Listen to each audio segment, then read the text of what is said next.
Mwenye kumfuturisha aliyefunga, kana lahu mithlu ajrihi, atapata mfano wa malipo ya yule aliyefunga. Siku zote tunaisoma hadithi. Sasa mkakati uko hivi, mimi Kombo nilikuwa nimefunga na tunalipwa kila jioni, tunalipwa kwa saumu zetu, kwa mfano kwa pesa.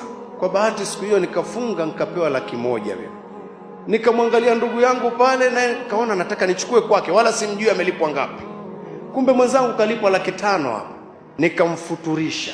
Nilipomfuturisha, nitachukua 100,000 ya kwangu na 5 nitapata kutoka kwake. Nilifuturisha wawili, kumbe mwingine amechukua 1,000,000 kwa jioni ile. Napata 1,000,000 kutoka pale, 500,000 pale, na 1 ya kwangu ile iliyokuwa ndogo ndogo dhaifu. Nimepata kote. Maswahaba waliposikia hivyo wakasema, ya Rasulullah, sio kila mmoja wetu anaweza kufuturisha, wengine hatuwezi, hatuna kitu. Mtume akawaambia, hata funda moja la maji unaweza kufuturisha, hata funda moja la maziwa unaweza kufuturisha, hata tende moja unaweza kufuturisha. Sasa hebu jiulize, hivi wewe hapo ulipo huwezi kumfuturisha mtu hata kipande cha ndizi kama umekosa tende?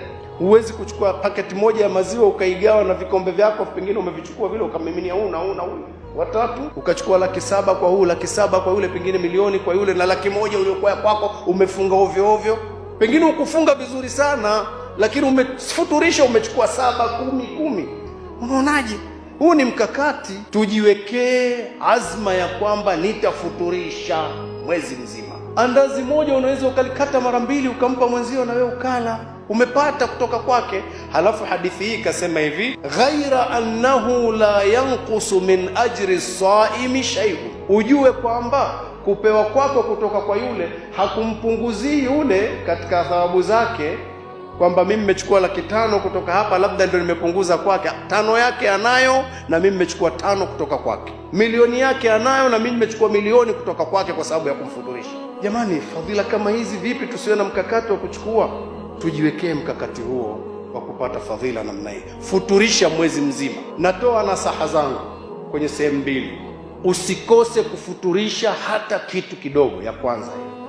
Nasaha ya pili, mwenye kupewa kitu hata kama ni kidogo akapewa na nduguye, asiache kupokea. Akasema, mbona mimi ninavyo vya kufuturu chungu mzima sana, nipa tende moja yani? Pokea. Umempendelea kheri ndugu yako, pokea. Kama unazo na wewe katoe na yeye mpokee. Hivi ndio maisha tunaotakiwa tuishi, tupendane.